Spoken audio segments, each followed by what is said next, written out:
Velociraptor? What? Why did the dinosaur take a bath?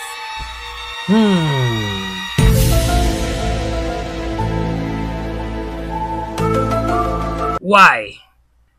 To become extinct. Let's go, run. To become extinct. Extinct. Extinct.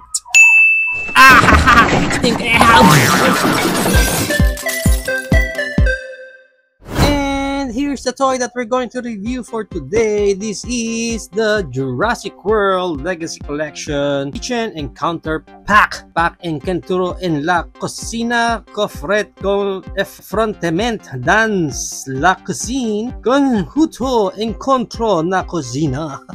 Ewan ko ba, basta ganyang klaseng packaging ang meron nyo sa harap. Nakita na natin kaagad yung mga figures na makukuha natin sa loob, and parang may maganda siyang diorama doon sa background niya. And at the back is the obligatory product shot lang ng ating mga figures with their frying pan. And at the side, Jurassic World Legacy Collection. Sa other side, Jurassic World Legacy Collection lang din. Sa ibabaw, Kitchen Encounter Pack. And sa ilalim, barcodes and stuff. And pag na-unbox nga natin sila, nandito nga makikita natin yung backdraft natin na magandang pang diorama. Kasi may kasama pa siya ditong cardboard table.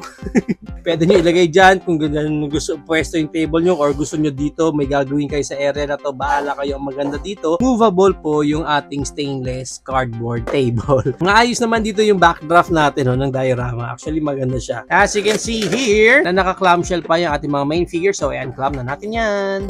Now, as you can see here, check muna natin details ng bawat isa. Unahin na natin itong ating frying pan dahil ito yung pinaka-importante sa lahat. Itong ating generic frying pan. Wala nang ibang colors, wala nang ibang texture or design, basta regular frying pan ang makukuha ninyo. Okay na rin. Hard plastic naman siya. Now, let's proceed na dito sa ating human figure na si Team Murphy, na pwede mong gawing model para sa iyong Alaska milk. Check natin details niya. Sobrang puti niya, parang hindi na natin gaano makita yung details sa mukha niya. Pero okay yung details doon sa damit niya. At least, may painted din yun. Socks, white. Shoes, white na rin. Pero yung shoes niya, may pagka-dirty white. Ayan pa sa ilalim. So, at least may konting different shade. May mga battle damage na rin siya. Battle damage ba? Hindi. Parang mga smudge or mud. Ayan yun, parang may mga grayish na siya dyan. Pero parang konti lang. Kasi dyan lang, tsaka dito. Wala man lang siya sa kabilang side or sa likod. Or mas malaking space na madumihan siya dyan. But anyway, ayan lang yung pinaka-details niya. Para sa kanyang articulation, yung head niya is narorotate 360. Yung kanyang look up, wala. Look down, halos wala din. Look down. Pagdating sa kamay niya, meron naman siyang arms wide open. Kaya niya mag-quid moment. Ayan, ang ganda nga. And of course, naro-rotate yan.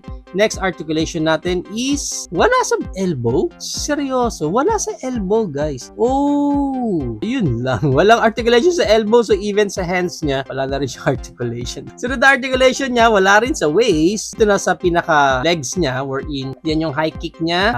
Middle kick lang. And back kick niya, kahit pa paano may back kick, ha? Kaya naman niya mag-back kick ng ganyan. And meron siyang Van Damme split. Yun, kahit pa paano may Van Damme split. Though medyo maharang na tong kanyang polo shirt. Knee bend. Ayan. O yun, may knee bend. Buti pa to may knee bend. Kinabahan ako, baka pati knees wala. And pwede rin ma-rotate yung knee bend niya dyan. Sa paa, wala na. Anyway, nakakalungkot. Wala siyang elbow articulation. Ano ba yun? Next naman, yung kanyang ate na si Lex Murphy. Check naman natin yung details niya. Ayan. Okay naman. Maganda naman yung paint up sa mukha. Maayos. Although, parang humihiwalay yung sa atin. Humihiwalay sa gilid. Parang nakikita agad yung seam line niya doon. Ayan. Yung hair niya, maganda yung braid. Sa likod, para siyang si Elsa. Maganda yung pagkaka-braids dyan. Yan pa yung dress niya. May mga dirt din siya dyan. Ang dudumi ng magkapatid na to. Saan nagpupunta eh. Yan. Okay. Maganda naman yung details din nung pants niya and shoes niya. Okay. So, para sa kanyang articulation, of course, yung head, naro-rotate din 360. Yung head, wala ulit look up and look down. Sus, konti lang din. Ang medyo downside sa akin yun, yung look up and look down nila kasi they are with dinosaurs eh. So, supposed to be, kung ipoposing mo sila, kasama ng mga dinosaurs, mas maganda kung nakaka-look up sila, di ba? Makes sense lang kasi dinosaurs kasama mo sa scene. Di ba? Mag-look up ka kahit paano. So, sayang. Paano sila mag-look up? Anyway, pagdating sa kamay niya, may arms wide open din siya dyan. Pwede siya mag-creed moment and naro-rotate din yan. And again, yung elbow niya, wala din siyang articulation. Pwede lang siya mag-flex ng ganyan. Look at my muscle. Yeah. Why? Bakit walang articulation yung elbow? Sa hands, wala na rin. Waist, wala ding articulation. Ang next articulation niya is dito na sa kanyang legs. Yan ang high kick niya. Mid kick lang din. Yung back kick niya, kahit pa paano, meron naman. Pero medyo maharang nga yung mga butt flap nila dyan. Of course, meron din siyang Van Damme split. Yan, ganyan. Split na split. And yung kanyang knee bend, ganyan naman yung kanyang knee bend na pwede rin ma-rotate yan. Yan. Now, let's proceed na sa ating Velociraptor dito. Check muna natin yung pinaka-details niya. Ang ganda ng eyes niya. Green na green. Ang ganda rin naman ng color scheme niya. Yung color scheme niya parang T-Rex lang din. Pero anyway, ganoon naman sa Jurassic Park 1. Yung mga dinosaurs doon medyo hindi pa ganun ka-colorful and texturized and patternized.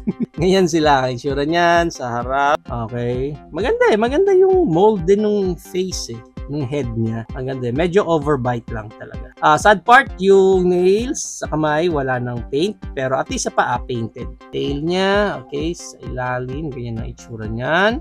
Nandito yung kanyang code. Yan. And para sa kanyang articulation, yung mouth niya, of course, na-open niya ng ganyan. Check natin yung loob ng mouth. Oh, ganda. Ganda sa loob ng mouth kasi at least painted yung tongue and teeth niya. Ganda. Next articulation niya is dito na sa gitna ng neck wherein naro-rotate niya ng ganyan. Okay, look up ng ganyan and look down ng ganyan. Konti lang din. Pagdating sa kamay niya, ito na yung basic articulation niya sa kamay. Umiikot lang yan ng ganyan. Wala na sa elbow and hands. Although, soft rubber yan. So, pwede mo lang ma-flex ng ganyan. Pwede siya mag-clap ng hand. Yehey! Ganun-ganun lang. And next articulation niya, wala na sa body. Dito na tayo sa legs niya na pwede lang din ma-rotate niya ng ganyan. And wala na sa knees and sa feet niya. Ganun. Pero dito, hard plastic na. Medyo mahirap ng flex yung mga paa niya. Next articulation, dito sa tail. Of course, naro-rotate lang yan ng ganyan. Pero isang buo yan and rubberish na itong pinaka-tail niya. So, pwede mo ma-flex lang yan ng ganyan. Ganun lang siya. Now, itong ating accessories, nag-iisang accessories natin. Pwede natin ipahawak sa kanila. Siyempre, kaya naman siguro ng kamay nila kahit na walang elbow bend. Ayan, nabibitawan ni Tim. Kaya mo ba ng kawali? Ayan, yan. Sa kabila, nahawakan naman niya. And of course, dito try natin kay Lex. Saktong-sakto sa kanya. Sa bilang hands try na. Yun, pwede rin naman sa kanya. Saktong-sakto din. Hampasin mo yan. Poink! Diba? Napaka-valuable ng lesson natin dito kasi if you're faced with a Velociraptor, make sure na meron kang frying pan sa kamay mo. Of course, hindi papayag si Velociraptor natin. Kailangan makaganti siya. Ayan, hawak niya. Ko, boy. Patibay ka rin, boy. Yay!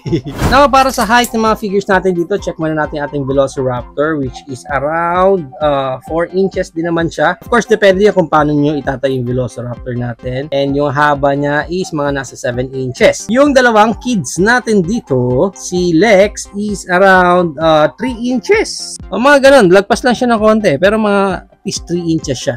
Si Tim naman is almost 3 inches. So, ang maganda doon, at least scale-wise is hindi sila magkapantay kasi mas matanda si Lex compared kay Tim kasi nga siya yung ate, di ba? O yan, ang ganda. Good. At least maayos yung scaling nung. So, right now, i-compare naman natin siya sa iba pa nating figures tulad ng ating Hammond Collection, Dr. Ellie Sattler, which is good. Mas matangkad kasi nga adult na yan. And of course, we have here Dr. Ian Malcolm, Hammond Collection din. Pasok na natin, isa pang kasama nila sa gang, which is si Dr. Alan Grant. Yan, kompleto na sila.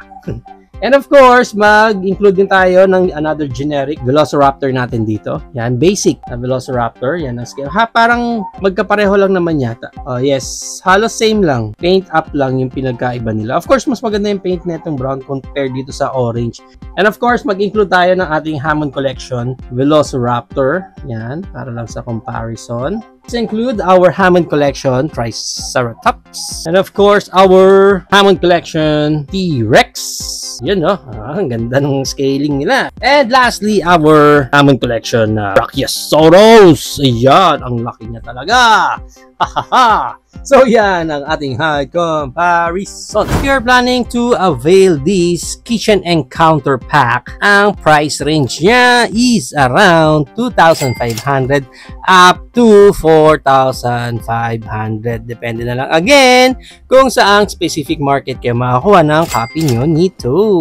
There you have it now guys. Ito na ang ating Jurassic World Legacy Collection Kitchen and Counter Pack. What do you think of this whole pack? Na pack ba sa inyo or no sa inyo? Whatever thoughts, please comment it down below. But for me, the reason bakit ako kumuha ng buong pack na to is because sa dalawang kids natin dito. I want to include tong dalawang characters natin, human figure natin sa buong collection natin kasi at least may maliit tayo na human figure sa collection natin. Although hindi ako satisfied sa articulation nila, especially pagdating dito sa elbow, which is one thing na ipinagtataka ko bakit hindi nila nilagyan ng elbow articulation. Sobrang liit na ba? Napaka-prone na sa breakage pag nilagyan pa nila ng articulation dyan. Even though, parang ang laking nangihinayang no na yun na lang elbow na lang, okay naman na sana yung figure nila pero they decided na wag lagyan ng articulation sa elbow. Pagdating sa dinosaur, okay sa akin. Nagulat ako na maganda rin naman yung Velociraptor natin dito comparing it sa ibang generic pa na Velociraptor din na nakuha natin. At least dito is parang mas maayos yung Velociraptor natin. Isa sa mga maganda rin naman sa feature nito is itong kanilang parang